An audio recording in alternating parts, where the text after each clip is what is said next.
안녕하세요. 네, 네 반갑습니다. HS를 강의하게 될 김재원 관세사라고 합니다. 잠깐 자기소개하겠습니다.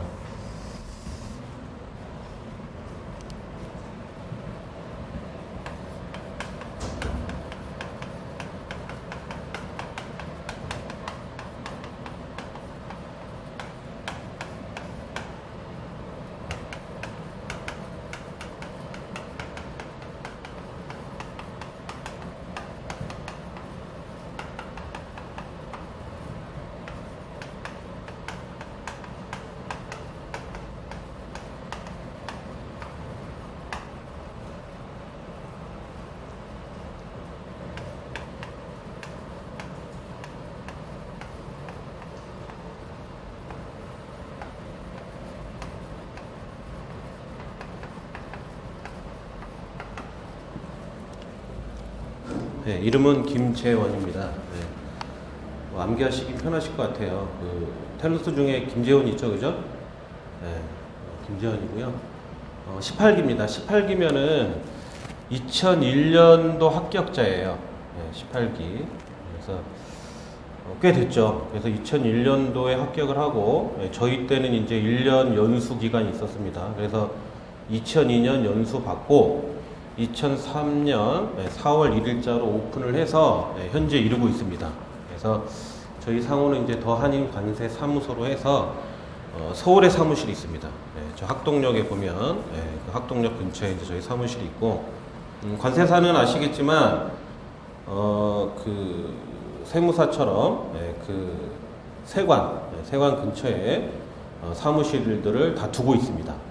왜냐하면 수출입 신고를 하고 서류 제출이나 검사가 나면 세관을 바로 가야 돼요. 그리고 신고했던 것을 잘못돼서 정정을 하는 경우에도 세관을 방문을 해야 되기 때문에 세관 근처에 다 몰려 있습니다. 그래서 이제 저희 사무실은 서울 사무실로 해서 그 논현동이죠. 학동역이 논현동인데 논현동에 소재하고 있습니다. 그리고 핸드폰 번호하고 메일 주소입니다. 혹시라도 뭘 물어보실 사항이 있으시거나 아니면 메일로 뭘 좀 물어보실 사항이 있으시면 연락하시라고 연락처를 알려드렸습니다. 그리고 궁금해 하실지 모르겠지만 이제 올해 나이가 48입니다. 68년생이죠. 나이 많이 먹었죠, 그죠? 그리고 슬하의 자녀가 3명 있습니다. 많이 낳죠? 아들 둘에 딸 하나가 있습니다. 딸이 막내고 아들 둘 있고. 왜 이렇게 말씀을 드리냐면 저도 이제 수험생 때 강사분에 대한 어떤 그 궁금한 점들이 좀 있더라고요. 그죠? 기본적으로. 그래서 말씀을 드리는 거예요. 집은 용인 수지입니다. 수지. 용인 수지에서 한 7년 넘게 지금 살고 있는 것 같아요. 이렇게 살고 있고. 사무실은 그렇게 크진 않습니다. 직원 저 빼고 한 6명 있고, 제가 대표로 있고, 이렇게 운영을 하고 있습니다. 법인도 운영해봤고 했지만 이제 지금 현재 상황은 개인 사무소로 해서 이렇게 운영을 하고 있습니다. 다른 과목들은 다 시작을 했죠, 그죠? 제 과목이 이제 제일 늦게 시작을 했고, 제가 개인 사정이 있어서 좀 이번 주부터 하자고 이렇게 말씀을 드려서 제 HS 과목은 이렇게 시작을 됐습니다. 그래서 간단한 소개는 이렇게 해서 마치는 걸로 하겠고요. 기타 혹시 개인적으로 궁금하신 게 있으면 언제든지 물어봐 주십시오. 그리고 현재 그 교재는 그 김성일 편저 그 교재를 갖고 계시죠, 그죠? 맞나요? 그래서 그 교재를 보도록 하겠습니다. 따로 교재를 만들 수도 있는데 어쨌든 여러 가지 사정으로 일단 따로 교재를 만들지는 못했고요.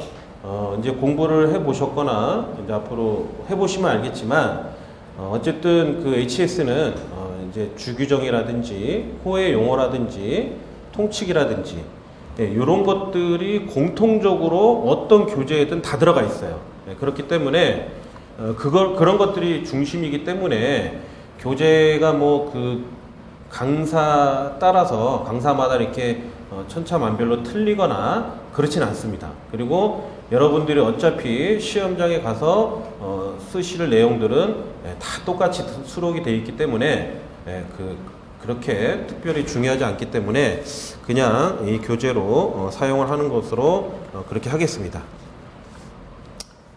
그리고 혹시 그 HS를 처음 들으시는 분 한번 좀 손 들어보실래요? 아예 처음. 그러면 이제 HS에 대해서는 전혀 모르시고 이제 오신 거죠?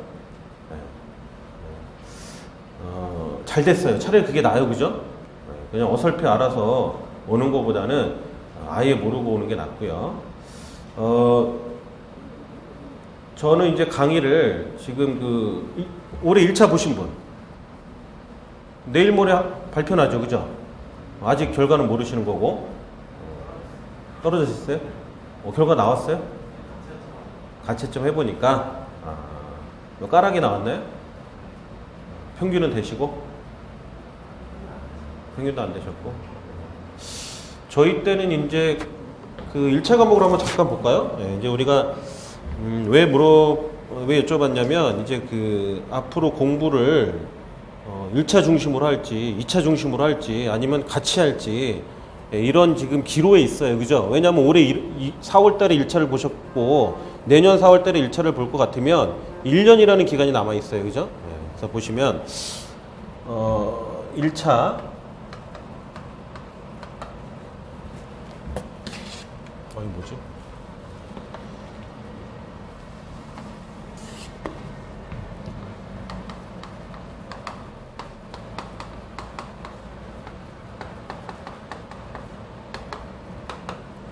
(1차) 1교시가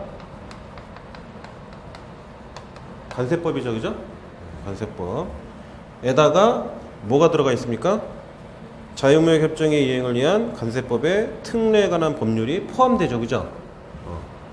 FTA 특례법.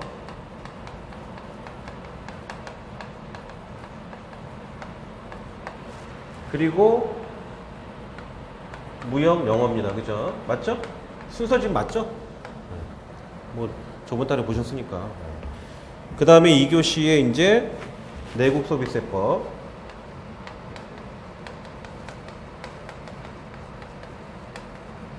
그 다음에 뭐예요?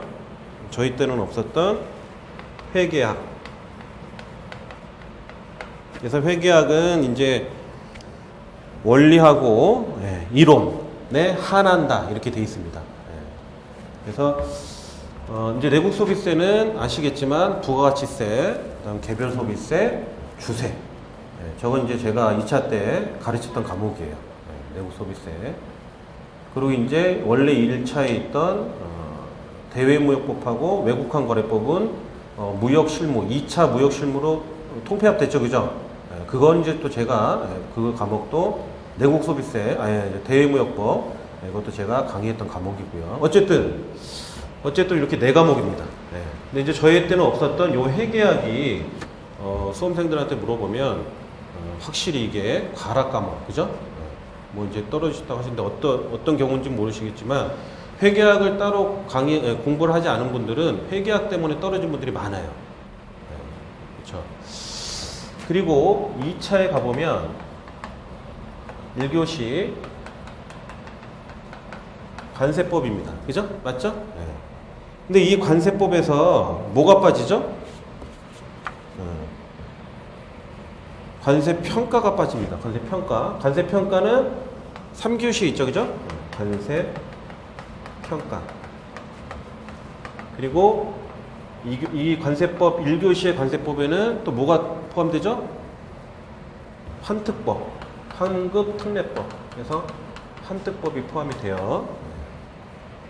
그 다음에 2교시는 이제 저랑 같이 공부할 관세율표 및 상품화. 그다음 4교시가 뭡니까? 무역 실무죠.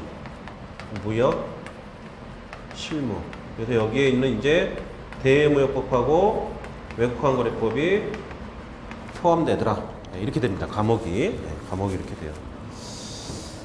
글씨가 조금 그죠? 좀 더 이쁘게 쓰도록 노력해 보겠습니다. 어쨌든 그래서 이제 이렇게 1차, 2차가 이렇게 형성이 되어 있는데 지금부터 이제 드리고 싶은 말씀이 뭐냐면 여기 보시면 1차의 관세법하고 2차의 관세법, 그죠? 그리고 여기 관세평가. 얘네는 다 뭐예요? 관세법인 거예요. 그죠? 관세법이에요. 관세평가가 관세법 제30조부터 나오나요? 맞죠? 어쨌든 그래서 얘네들은 다 관세법이에요. 됐죠? 일단 그거는 어떤 얘기인지 이해하실 것 같고, 두 번째 무역실무 있죠?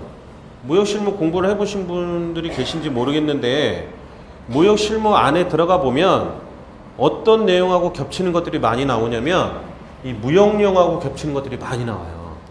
뭐 인커텀즈니 비엔나 협약이니, 그죠?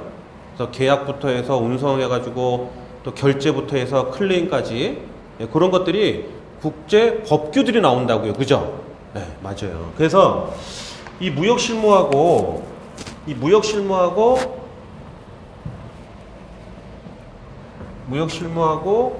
무역영어하고 또 겹쳐요.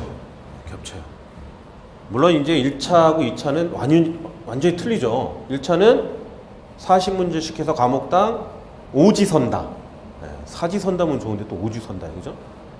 그리고 2차는 필기죠. 80분 동안. 그래서 한 과목당 6문제. 한 문제가 50점짜리, 나머지 10점짜리 5문제. 그건 아시죠? 다 기본적으로. 이렇게 겹쳐요. 근데 그래가지고 겹치지 않는 것들이 퉁 튀어나오는 것들이 얘네들이에요. 얘네들. 일반, 2차에서는 관세율법이 상품학이고, 1차에서는 얘네 둘이에요. 그죠? 그래서 결론은 뭐냐면, 저 같으면 제가 만약에 수험생이라고 한다면 저는 지금부터 2차를 준비합니다. 근데 이제 그거는 제가 말씀드렸어요. 저 같은 경우라고 말씀드렸어요. 근데 이제 여러분들한테 또 틀릴 수도 있어요.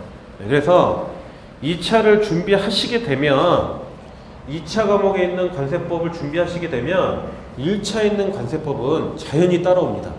자연히 따라와요. 여러분 1차에 있는 관세법은 암기를 하더라도 객관식 개념으로 준비를 하기 때문에 저 암기한 거를 쓸 수가 없어요. 근데 2차는 처음부터 써야 된다는 부담감을 가지고 접근이 되잖아요. 쓰는 연습을 한다고요. 쓰게 된다는 얘기는 암기한다는 얘기잖아요. 그죠? 그 정도로 공부를 해놓으시면 1차는 문제도 안 돼요. 1차 그렇게 놓으면 90점 이상 100점 맞는 사람들도 나와요. 1차에서. 그래서 2차를 준비를 해놓으시면 여기 나와 있는 관세법, 관세평가 하면 1차에 있는 관세법하고 완전히 맞아 떨어지더라. 그리고 2차에 있는 무역실무를 공부하시게 되면 무역영어하고 겹치고, 1차에 있는 무역영어하고 2차에 있는 무역실무하고 책을 같이 놓고 같이 보는 상황이 벌어져요. 그러면은 1차에 있는 무역영어도 자연스럽게 커버가 될 수 있어요. 충분히 다 이해하실 거라고 봐요. 근데 다만 내년 이제 4월에 시험을 본다고 가정을 하면, 똑같이 4월 11일 날 시험을 본다고 가정을 하면 얘네들을 올해 그죠? 2차 한다는 준비만으로 완전히 손을 뗄 수는 없겠죠. 얘네들은 해야 돼요. 다시 대부분 다 1차 보셨다고 하니까 어느 정도 준비가 되셨을 테니까 얘네들은 준비를 같이 해가시면 돼요. 근데 제 생각에는 얘네들도 연말부터 준비해도 충분할 것 같아요. 한 번도 시험을 안 보신 분들이라면 상관이 없는데 다 봐보시고 뭐 떨어지신 분도 계시다고 하지만 그 정도면은 얘네들은 연말에 가서 다시 잡아도 크게 늦지 않을 것 같아요. 그래서 모르겠습니다. 제 앞에 이제 그 강의하신 다른 과목들을 강의하신 분들도 어떻게 공부할지를 얘기해 주신 분들이 분명히 있을 것 같은데, 이제 저는 제 입장에서 이렇게 말씀을 드려요. 그래서 여러분들이 다른 분들 말씀하고 제 얘기하고 또 본인들 어떤 수준이나 본인들 판단에 의해서 그렇게 준비를 하시면 될 것으로 판단이 들어요. 그리고 사실은 올해 이제 막 시작을 지금 5월 달에 시작을 하셨는데 내년 동차를 목표로 해야 되잖아요. 그렇지 않나요? 나는 내년에 1차만 합격하고 그 다음에 2차 볼 거야 라고 해서 여기 오신 분은 없잖아. 그래서 그렇게 준비를 하시면 될 것 같아요. 그래서 이렇게 겹치는 과목들은 이게 사실 이렇게 겹치는 과목들이 있어주는 거는 되게 행복한 거예요. 수험생 입장에서는. 그래서 뭐 이런 얘기를 또 많이 들으셨을 수도 있을 것 같고 어쨌든 잘들 판단하셔서 준비를 해주셨으면 좋겠어요. 지금 1교시는 OT 시간인 거예요. 그래서 어떻게 공부를 하고 HS는 또 어떻게 준비를 하고 이런 부분들을 좀 말씀을 드리겠습니다. HS는 근데 사실 이제 여러분들 그 책을 보셨는지 모르겠지만 되게 생뚱맞아요. 그죠?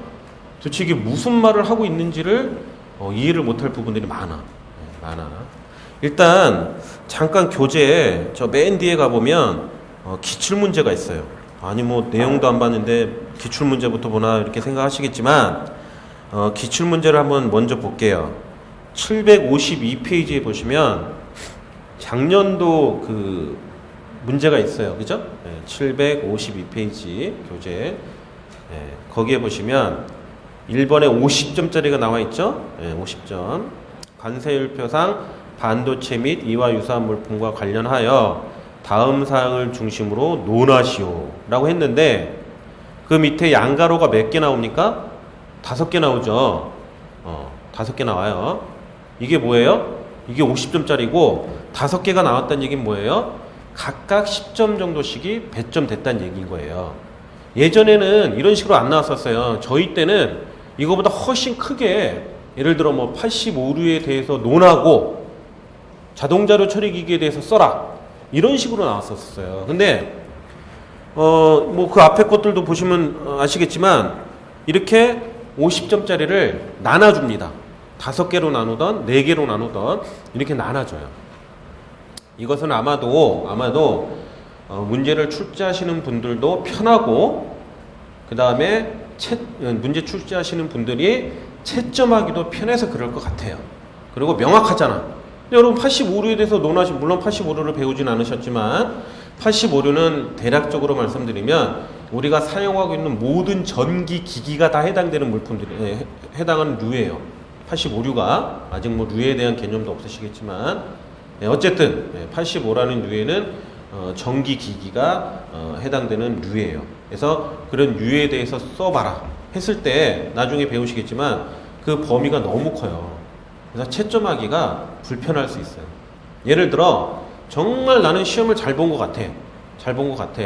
근데 나중에 봤더니 떨어졌어요. 그래서 실제로 그 항의해가지고 그죠? 채점자 관세청이나 이런 그때는 관세청 주관이었으니까 관세청에 가서 난 떨어질 이유가 없다라고 해서 찾아가고 이런 분들도 몇 분 있었었어요. 근데 그 답안은 공개 안 합니다. 그죠? 그리고 채점표가 2차는 따로 없어요. 1차야 그냥 오지선다해서 정확하게 떨어져 나오지만 그래서 아마도 이제 그런 부담감들이 있어서 이렇게 나눠서 나오지 않나 이런 생각이 들고 이것을 본 이유는 여러분 우리가 이제 그 시험의 흐름을 알아야 된다는 얘기예요. 흐름을. 그래서 여러분들이 아마도 내년에도 이런 식으로 50점짜리가 나뉘어져서 뭐 5문제로 나뉘던 3문제로 나뉘던 4문제로 나뉘던 어쨌든 그렇게 나눠서 나올 것으로 판단이 들어요. 그리고 나머지는 이제 2, 3, 4, 5 해가지고 거기 그 10점짜리라고 다 써있죠, 그죠? 10점짜리야. 그래서 이렇게 어떻게 되는 거예요? 거기 다 이제 다 완벽하게 맞으면 100점이겠죠, 그죠? 100점. 제가 장단컨대 2차를 올백을 맞으셔가지고 올백을 맞아서 합격하신 분은 이 지구상에 없습니다. 그죠? 없습니다. 1차와 마찬가지로 평균 60점에 꽈락 40점만 없으면 돼요. 그것도 이제 만약에 90명이 안 되면 이제 그것도 또 올려서 그 밑에 있는 사람들 떨어진 사람들인데 올려가지고 이제 또 그 인원을 채우겠지만 어쨌든 그렇게 100점을 맞는 거는 불가능해요, 사실은. 그죠? 그래서 일단은 그 문제의 출제 경향을 한번 살펴봤고요. 어떤 얘기를 또 한번 해드리고 싶냐면, 제가 2차를 처음 봤을 때 점수 공개할게요. 떨어졌을 때요. 떨어졌을 때 50점을 받았어요. 애누리 없이 딱 50점 받았어요. 50점. 근데 이제 다른 과목들은 생각도 안 나. 제가 볼 땐 다 꽈락이었을 것 같아. 생각도 안 난다는 얘기는 꽈락이겠지 뭐. 아니면 꽈락을 간신히 면했거나. 그래서 이제 다시 이제 다음 해에 다시 2차를 가서 이때는 이제 합격을 했지만, 합격을 했고, 참고적으로 이제 HS가 점수가 가장 높았어요. 그래서 60점대를 받았고, 근데 이제 요때 어떤 일이 있었냐면, 제가 이제 관세법을 시험 보기 전에 한 3-4번을 돌렸어요. 3-4번을 돌리고 시험장을 갔는데, 제가 이제 보세구역, 여러분 보세구역 아시죠? 다 시험 관세법상 보세구역, 그죠? 특허 보세구역 자유무역부죠? 어쨌든 보세구역, 종합보세구역 이런 식으로. 그래서 제가 이제 시험장 들어가서 이렇게 이제 교실인데, 저 보세구역만 한번 덜 돌려가지고 그걸 보고 있었어요. 보세구역을, 관세법에 이제 보세구역을. 근데 이제 저랑 같이 시험을 본 그 형님이 계신데, 그분이 이제 저보다 1년 늦게 합격을 하셨지만, 그분이 이제 오셔서, 아니, 뭐 2차에서 보세구역을 보냐라고 말씀을 하셨어요. 그래서, 이거 제가 딴 거는 다 몇 번 봤는데, 얘만 한 번 덜 봐서 찝찝해서 봐요. 딱 그랬어요.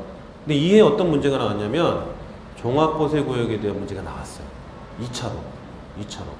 그래서 제가 표정을 봤어요. 제가 이쯤 앉아 있었고, 그 형님이 저쯤 앉아 있었어요. 문제지 딱 보자마자 제가 봤죠, 이렇게. 근데 놀라시는 거죠, 그죠? 그러더니 이제 1차 끝나고 1교시 끝나고 나서 오시더라고요. 야, 2교시도 한번 맞춰봐라. 그러시는 거예요, 그죠? 근데 웃긴 거는, 그래서 이제, 나는 올해 진짜 합격할 운인가 보다. 물론 이제 결론적으로는 합격은 했지만, 근데 창피한 얘기지만, 이때도 점수가 몇 점이냐면, 정확히 50점이었어요. 너무 창피한 거예요, 그죠? 아니, 그날 딱 와서 그 자리에 앉아가지고, 앉자마자 1시간 정도 가까이 본 내용이 저거라고요. 그날 시험 문제 나온 거. 법점은 다 외웠어요. 법점은 다 외우고 외운 거 있잖아요. 법점문대로 다 쓰고 내용 다 썼어요. 거의 빠진 거 없어요. 그래서 합격을 했으니까 뭐 더 이상 생각은 안 했는데, 곰곰이 생각을 해봤어요. 그래도 아니 왜 저게 점수가 1점도 못 올랐을까 생각을 해봤는데, 나온 결론은 뭐냐면 출제자의 의도에 맞게끔 썼어야 되는 거예요. 출제자는 법에 있는 내용을 그대로 다 옮기라는 것이 아니고, 그거하고 관련해서 뭐 특허 보세구역하고 비교라든지, 또 보세구역이 있는 이유가 뭔지, 또 이게 보세구역이 어떤 취지가 있는지, 이런 것들을 전반적으로 다 써줘야 되는데, 그냥 법점을 갖다 그대로 옮겨버리니까 그냥 알긴 아는구나. 그래서 그래 50점까지만 준 것 같아요. 그래서 제가 드리고 싶은 말씀은 뭐냐면, HS도 그래요. 그나마 이렇게 출제 경향을 제가 말씀드렸지만, 그나마 이제 이렇게 나뉘어져서 오니까 다행인 거예요. 근데 그전에는 아까 말씀드렸잖아요. 뭐에 대해서 그냥 논하시오. 옛날에 무슨 과거 시험도 아니고 그랬었어요, 진짜. 뭐 두루마기 쫙 펼치는 것도 아니고. 그래서 그때는 난감했었는데, 그나마 이제 이렇게 나눠주니까 다행이에요. 왜? 자기는 이게 옳은 방향이라고 썼는데, 출제자의 의도하고는 비껴나가잖아요. 아무리 써봐야 점수 안 나와요. 근데 이렇게 나와버리면 수험생들도 편해요. 어쨌든 중요한 거는 여러분들이 그 출제 의도를 명확히 파악을 해서 쓰는 게 중요하다는 얘기예요. 그런 부분들은 이제 HS는 저 이제 강의를 해 나가면서 어디에 어떤 부분이 중요하다라고 이제 말씀을 드릴 거예요. 이제 그런 것들을 시험장 가서 쓰는 거예요. 출제자들도 다 여기서 말씀드리는 그런 것들이 중요하다는 취지로 문제를 내요. 그래서 이제 그거는 저랑 공부해 나가면서 하시면 되는 거니까, 그건 이제 그때그때 말씀을 드리는 걸로 그렇게 하겠습니다. 그 다음에 이제 공부하실 때, 제가 이제 사실 여기 화면이 나오면, 여러분들 오시기 전에 제가 이제 화면 이렇게 해봤어요. 노트북 갖다 놓고. 근데 잘 안 보여. 이게 잘 보이면 정말 여러 가지로 막 보여드리고 인터넷까지 되면 실제로 수출입 신고를 어떻게 하는지도 제가 보여드리려고 그랬는데 그게 안 되니 안타깝네. 이제 물론 필요한 자료는 이제 제가 내일부터는 이제 인쇄물로 드리겠지만 어쨌든 좀 그게 아쉽네요. 그래서 이제 공부는 여러분들 중에도 지금 스터디 하고 계신 분들 계시나요? 없으신가 보다. 스터디는 2차는 특히 스터디를 하는 게 좋긴 해요. 하는 게 좋긴 한데 이게 이제 잘못되면 친구들끼리 몰려다니면 공부 안 하고 노는 스터디가 돼버릴 수도 있어요. 그래서 스터디는 만약에 하시면 가능하면 좀 조합을 좀 이렇게 또래 말고 나이도 차이 나고 성별도 좀 차이 나고 이런 분들하고 하는 게 좋아요. 그래서 저 같은 경우는 스터디를 막판에는 딱 저 포함해서 2명이 했어요. 그 친구도 합격했고 저도 합격했어요. 그리고 그 친구가 저보다 나이가 훨씬 어린데 그 친구 도움을 많이 받았고 그 친구가 현업에서도 더 잘 나가요. 뭐 그거야 그 같이 공부했던 친구가 잘 나가면 좋죠, 그죠? 우스운 일이 뭐가 있었냐면 저희가 이제 그 친구와 같이 공부할 때 어떤 일이 있었냐면 사람이 이제 꿈을 꾸잖아요, 그죠? 꿈을 꾸는데 하루는 제가 꿈속에서 시험 보는 꿈을 꾼 거예요. 관세사 시험을 몇 번 꿨어요. 몇 번 꿨는데 다른 날은 뭐 한 과목, 2과목 이렇게 봤어요. 근데 그날따라 4과목이 다 나온 거예요. 네. 근데 꿈속에서 정말 거짓말 안 하고 생생했어요. 제목이 다 썼어요. 막 써내려갔어요. 야, 신난다고 막 썼어. 근데 딱 깼어. 그다 기억날까요? 안 나는 거예요. 너무 억울한 거예요. 그죠? 뭐 억울할 것도 없지만 안타까운 거예요. 그래서 제가 그 다음날부터는 머리맡에 이제 A4 용지하고 볼펜을 딱 올려놨는데, 그 다음부터는 꿈을 안 꾸더라고요. 그리고 이제 합격하기 며칠 전에는 이제 또 다른 꿈을 꿨는데, 이제 보석 꿈이라고 그러죠. 그죠?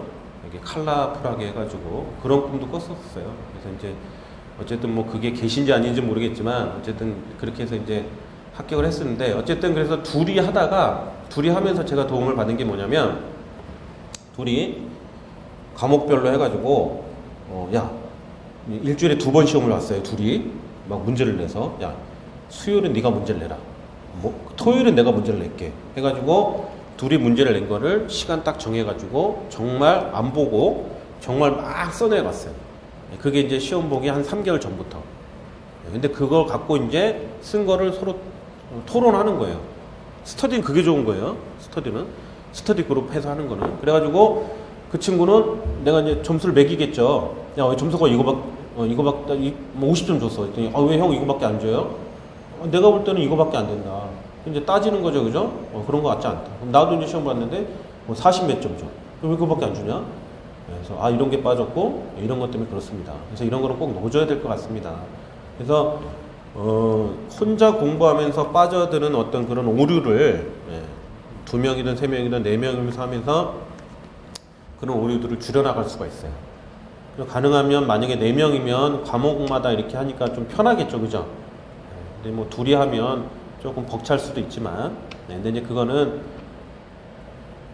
둘이 하는 거는 어느 정도 좀 준비가 된 상태인 거고, 처음에는 이제 4시든 3시든 하셔서 그렇게 좀 스터디를 해나가는 거는 좋을 것 같아요. 근데 하지만 아까 말씀드렸지만 괜히 또 또래들끼리만 뭉쳐가지고 하게 되면 오히려 손해볼 수도 있어요. 그거는 잘 판단하셔서 하되 기회가 되면 스터디는 하는 게 좋을 것 같다라고 말씀을 드립니다. 그리고 이제 우리가 이제 서브노트라는 거를 작성을 해요. 들어보셨어요? 서브노트? 해보신 분들도 계실 거고. 근데 이제 저도 같은 길을 걸어봤지만 책을 딱 펼쳐서 이렇게 서브노트를 막 만들어 가요. 근데 이것도 빠뜨리면 안 될 것 같고 저것도 빠뜨리면 안 될 것 같아. 쓰다 보면요, 교재를 똑같이 베끼고 있어요. 똑같이 베끼고 있어요. 근데 이제 제가 분명히 말씀드리지만 서브노트는 대학 노트로 따졌을 때 100페이지를 넘어가면 그거는 서브노트가 아니에요. 그래서 예전에 이제 제가 노트를 하나 사가지고 줄이가 있는 거였어요. 줄이가 있어. 그래서 이제 여기다 글씨를 쓰는 거겠죠. 근데 이제 제가 무역 실무를 저는 이제 서브노트를 모든 과목을 다 만들어 봤지만 무역 실무를 제일 많이 혜택을 봤었어요.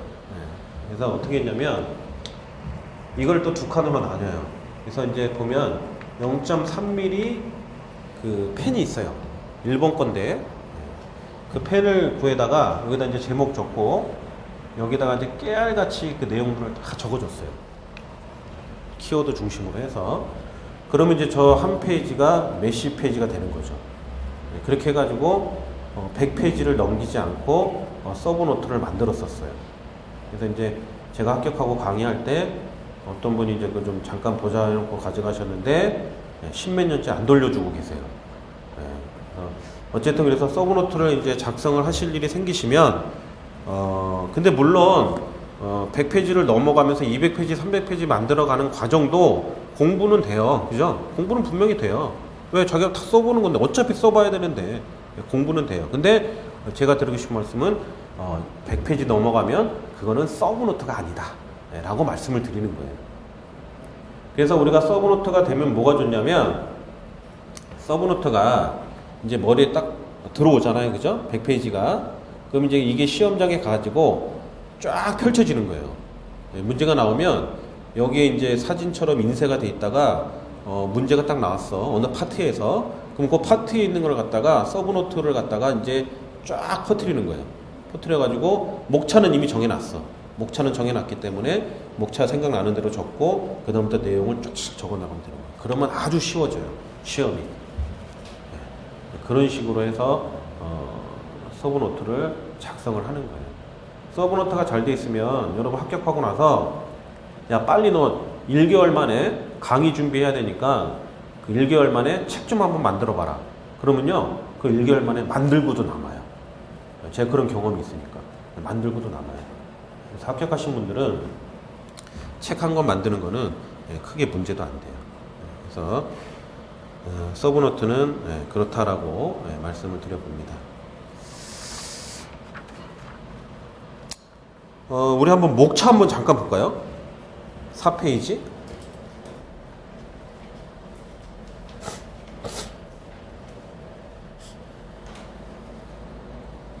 목차에 보시면 총론이 나오고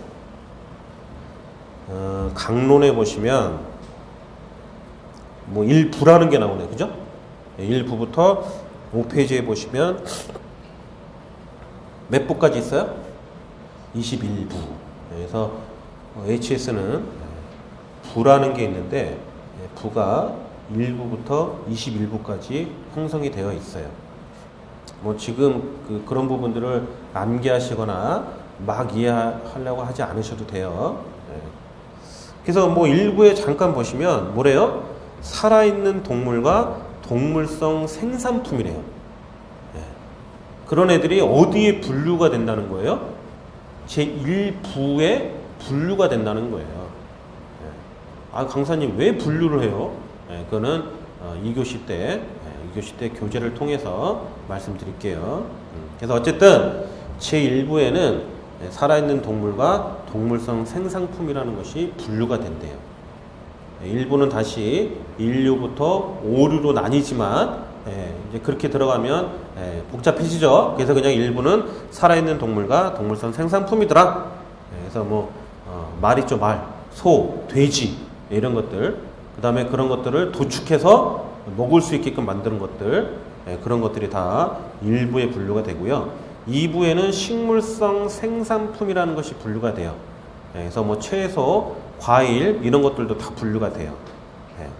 3부에 보시면 동물성, 식물성 지방과 기름 및 이들의 분해 생산물, 조제한 식용 지방과 동물성, 식물성 납, 이런 것들도 1, 2부에 있던 것들을 갖고 와가지고 만들어낸 그런 생산물들이에요. 그죠? 생산품들이고, 4부에 잠깐 보시면 조제 식료품, 음료, 주류, 식초, 담배 제조한 담배 대용물 이런 것들이 분류됩니다. 그래서 1, 2, 3부보다도 더 많이 조제된 식료품들이 분류가 되고, 여러분들 마시는 물이라든지 술이라든지 또 피시는 담배라든지 이런 것들이 그 4부라는 데에 분류가 돼요. 지금은 그냥 귀로 듣고 그냥 편하게 들으시면 돼요. 뭐 그거를 암기하실 필요는 없어요. 지금은. 그 다음에 5부에는 광물성 생산품이 분류가 된대요. 그래서 이제 나중에 보시겠지만 석탄이라든지 석유라든지 이런 것들이 여기에 분류가 됩니다. 그리고 6부에는 화학공업이나 연강공업의 생산품이라는 것들이 분류가 된대요. 그래서 이 파트에 가면 너무 머리가 아픕니다. 강의하는 강사들도 부담스러워요. 물론 화학을 전공하신 분들은 훨씬 편하시겠지만 이 화학은 좀 어려워. 그래서 근데 또 이게 기출이 된 적이 있어요, 그죠? 최근에. 그래서 또 그냥 넘어갈 수도 없는 파트이기도 하고, 어쨌든 어려운 부분이긴 해요. 그 다음에 7부에 보면 플라스틱과 그 제품 및 고무와 그 제품. 그래서 플라스틱 자체하고 플라스틱으로 만든 제품하고 고무하고 고무 그 자체하고 고무로 만든 제품하고 이런 것들이 7부에 분류가 됩니다. 8부에 보시면 원피, 가죽이죠, 가죽, 그죠? 바로 뒤에 나오지만 가죽, 모피, 또 이들의 제품, 여행도구, 핸드백, 뭐 이런 것들이 8부에 분류가 되고, 9부에 보시면 나무예요, 나무, 그죠? 목재와 그 다음에 그 목재의 제품, 그 다음에 조물재료, 뭐 이렇게 대나무로 이렇게 짜서 만든 것들이 있죠, 그죠? 그다음에 바구니 세곡물과 지조 세곡물 등. 지금 그 암기하지 말라고 한 이유 중에 하나가 또 뭐가 있냐면, 얘네들은 참조의 편의상 설정을 해 놓은 거기 때문에 전혀 암기하실 필요는 없어요. 물론 이제 우리가 공부의 편의를 위해서 빨리빨리 어디로 들어가기 위해서 암기를 해 놓을 수는 있지만, 이거는 어떤 그 법적 효력이 있거나 한 것들이 아니기 때문에 굳이 암기 안 하셔도 돼요. 10부에는 목재나 그 밖에 섬유질, 셀룰로스 재료의 펄프, 종이, 또 판지, 이런 종이와 판지의 제품, 이런 것들이 분류가 됩니다. 그다음 11부는 방직용 섬유와 방직용 섬유의 제품, 의류 같은 것들이 여기에 분류됩니다. 직물, 의류, 뭐 실, 이런 것들이 여기에 분류되고, 뭐 의류 이런 것들은 실무적으로 분류하기가 되게 까다로워요. 세율도 틀리고 이런 부분도 있고, 혼용률도 틀리고 이러다 보니까. 그다음 12부는 신발류, 모자류, 뭐 지팡이, 산류, 우산 같은 거 있죠, 그죠? 뭐 채찍, 뭐 그 다음에 사람 머리카락으로 제품, 이런 것들. 13부는 돌, 플라스터, 시멘트, 성면, 운모나 이와 유사한 재료의 제품. 그다음 도자 제품, 도자기 같은 거. 그다음에 유리, 그다음에 유리로 만든 제품들. 이런 것들이 13부에 분류되고, 14부에 가보면 천연진주, 양식진주, 기석, 방기석. 좋죠, 그죠? 이런 것도 좀 많이 가졌으면 좋겠는데, 뭐 기석 이런 데는 이제 다이아몬드 같은 게 분류가 돼요.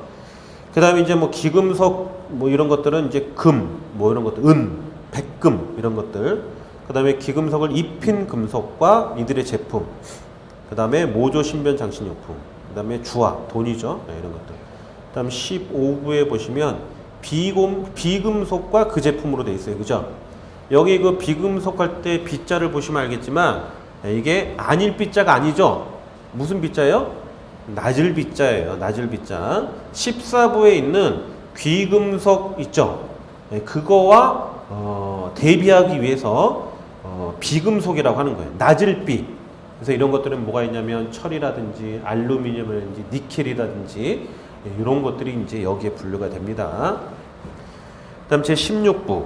시험에도 많이 나왔고 실무적으로도 여기에 해당하는 물건들이 엄청 많이 수입이 돼요. 84 아니면 85야. 기계 아니면 기기야 다. 그죠? 뭐 PC부터 해서 텔레비전부터 해서 직접 회로부터 해서 여기에 뭐 공산품 중에 우리가 이제 많이 접근하고 많이 수출입되는 품목들이 대부분 다 여기에요. 16분 되게 중요하죠, 그죠? 기계로 전기기기와 이들의 부분품, 뭐 텔레비전 영상과 음향의 기록기, 재생기와 이들의 부분품, 부속품. 그래서 자동자료 처리기계라고 해가지고 그 PC도 또 노트북도 다 여기 해당이 됩니다. 그래서 저희 때는 이제 85류 가지고 16부에 보면 85류가 있거든요. 그러니까 16부가 부가 제일 큰 거고 바로 밑에가 류예요, 류. 근데 85류가 이제 여기에 해당이 돼요, 16부에. 그래서 그때 시험에 나왔었고. 그다음 17부 보시면 차량, 항공기, 선박과 수송기기 관련품. 그래서 17부에 87류의 차량, 그죠? 여러분들 아시는 차. 그 다음에 88류의 항공기, 비행기. 89류의 선박, 이런 것들이 분류가 됩니다. 그 다음 제18부에는 광학기기, 사진용 기기, 영화용 기기, 측정기기, 검사기기, 정밀기기, 그 다음 의료용 기기, 시계와 악기, 이들의 부품과 부속품. 얘도 중요해요, 그죠? 물론 다 중요한데 실무적으로나 시험적으로도 얘네들이 중요합니다. 16부, 18부 이런 애들이 중요해요. 저기 위에서 봤던 11부도 그렇고.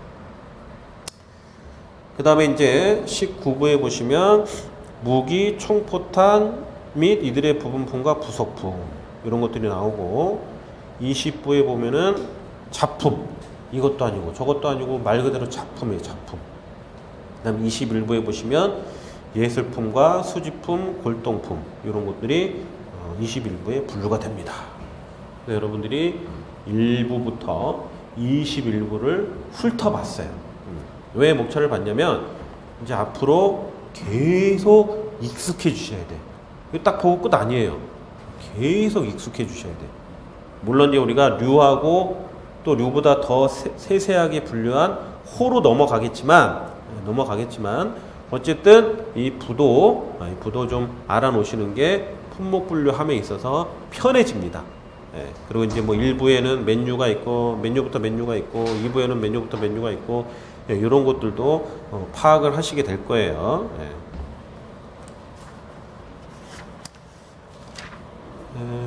그리고 이제 강의는 교재 내용을 주로 좀 읽으면서 보니까 이제 여기에 보니까 그 좀 틀린 내용들도 좀 있어요. 그래서 그것도 고쳐드리고 교재를 통해서 중요한 부분을 체크해드리고 설명이 필요한 것들을 설명해드리고, 그 다음에 더불어서 그 실무적으로 이제 제가 실질적으로 업무를 하면서 발생했던 것들을 이 교재 내용하고 맞물리는 것들을 제가 자료를 뽑아 와가지고 여러분들한테 드릴 거예요. 드릴 거고, 그러면서 좀 이해를 더 하기 편하기 위해서 여러분들이 이제 사실은 우리가 시험에 가서 최종적으로 해야 되는 것은 뭐예요? 암기해서 쓰는 거예요. 그죠? 여러분이 지금 이 책을 또르륵 봐가지고 몇백 페이지 되는 거를 나 지금 다 암기했어. 그러면 공부하실 필요 없어요. 그죠? 근데 그러기가 쉽지가 않잖아요. 그죠? 그래서 암기해서 써야 되는데, 암기해서 쓰려면 여러분들도 잘 아시겠지만 이해가 안 되면 암기가 안 돼요. 그렇지 않습니까, 여러분? 그래서 저희가 수업에 하는 것들은 주로 이해를 목적으로 강의를 할 거고, 두 번째로는 이해하셨으면 암기해야 되는데 다 암기할 수는 없잖아요. 그죠? 주로 암기를 기본적으로 해야 되는 것들을 알려드릴 것이고, 그래서 그런 것들이 기본적인 암기될 것들이 됐으면 그때서야 비로소 이제 또 추가적으로 여러분들이 더 여유롭게 뭔가를 또 암기해 나가시는 거예요.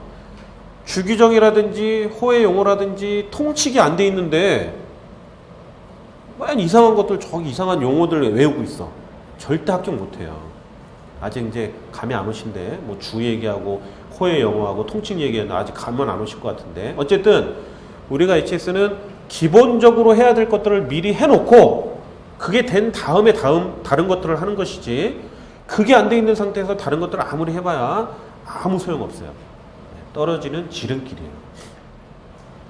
그리고 각 부나 각 유를 들어갈 때, 제가 이제 원래는 화면으로 보여드리려고 했는데, 제가 프린트물로 이제 드릴 게 하나 있는데, 최근에 4월부터 이제 서울 세관에서 무역 아카데미라고 해가지고 강의를 지금도 하고 있어요. 분석실에 계신 분들이. 분석실이라 하면, 품목 분류를 해야 되는데, 좀 어려운 품목들이 있어. 그러면 그거를 말 그대로 분석실에 가가지고 그 물건을 분석을 해요. 화학 제품이거나 이런 것들은 막 뭐가 들어가 있는지, 화학 원료가 이런 것들이 뭐가 들어가 있는지 뭐 이런 것들을 분류를 해요. 그래서 분석을 해요.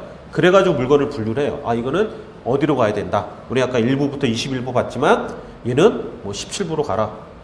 뭐 11부로 가라. 뭐 이런 식으로 이제 결론이 나는 거예요. 그죠?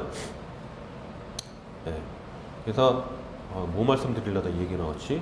네, 어쨌든 그래서 우리가 기본적으로 우리가 알아야 될 것들을 그러면서 이제 제가 그 강의를 다 들었고 이제 교재가 있어요. 아카데미 교재가 있는데 그거를 제가 이제 다 프린트물로 해서 드릴 거예요. 그거를 이제 화면 보면서 해드리려고 했는데 화면이 잘 안 나올 것 같아서 그거를 보시면 우리가 공부했던 거를 다시 한번 확인하게 되고 그다음 뭐가 좋냐면 분석실에 계신 분들이 그거를 강의를 한다는 얘기는 뭐냐면 그분들이 중요하다고 판단되는 부분들을 당연히 강의를 하려고 하겠죠. 교재도 그렇게 나온단 말이에요. 그러면 그런 것들이 시험에 나올 확률이 더 높을 수도 있다는 얘기예요. 예, 그런 거 없으면 제가 굳이 그거를 프린트 해가지고 드릴 이유가 없겠죠. 예, 저도 힘든데. 그래서 그런 이슈가 되는 게 뭐가 있고, 이 세관이나 이런 분들이 실무에서 일하는 분들, 아니면 문제를 출제를 혹시 할 수도 있는 분들이 어떤 부분들을 좀 중요시하게 얘기를 하고 있는가라는 거를, 저도 이제 그런 것 때문에 강의를 들으러 가는 거였고, 내일도 이제 들으러 가야 되는데, 내일 못 들어가겠다. 약속이 있어서. 어쨌든, 그래서, 그렇게 관련된 자료를 제가 나눠 드릴 거예요. 그래서, 당장 내일 통칙부터 내일 통칙이 들어갈 건데 교재에 있는 내용도 다 보고 그 다음에 세관에서 아카데미를 통해 가지고 나눠준 자료가 있어요. 그 자료도 보고 그래서 중복적으로 반복해서 보시면 훨씬 이해도 편하시고 중요한 부분들이 어떤 부분들이 더 실무적으로 있는지 이런 것들이 체크가 되실 거라고 믿습니다. 그래서 교재를 중심으로 읽어 내려가면서 줄치고 체크하고 설명드리고 그다음 기타 자료도 드리고 이렇게 하고 또 저희 아까 말씀드린 대로 저희 사무실에서 다 USB로 사실 갖고 왔거든요 오늘. 그래서 오늘도 하나 뭐 보여드리려고 했는데 저희가 이제 품목 분류를 올린 게 있었어요. 그래서 그게 품목 분류가 나서 이제 저희가 그걸 하나 보여드리려고 했는데 잘 안 보여서 뭐 내일 나눠드리면 되지 뭐. 그래서 이제 그것들을 보면서 그렇게 이제 실무적으로도 우리가 공부만 하다 보면 이게 재미도 없고 이게 피부에 안 와다. 그러면 이제 더 재미 없어지는 거죠, 그죠? 그래서 그럴 때쯤 되면 이제 제가 저희 사무실에서 실제로 이루어졌던 일들과 관련된 공부와 관련된 자료들을 이렇게 던져드릴 거예요. 그럼 이제 그런 것들을 보시면 훨씬 더 피부로 와닿을 거라고 생각이 들어요. 그리고 이제 제 수업은 뭐 군대 갔다 오신 분들은 아시겠지만 50분 수업에 10분간 휴식이에요. 군대 가신 분들은 행군할 때 아시겠지만 50분 행군하고 10분간 휴식합니다. 그래서 별 다른 일 없으면 그렇게 50분 수업하고 10분간 휴식하는 걸로 그렇게 진행하겠습니다. 뭐 중간중간에라도 궁금하신 사항이 있거나 하시면 언제든지 물어봐 주시고 하시면 될 것 같습니다. 10분만 쉬었다가 교재 나가도록 하겠습니다.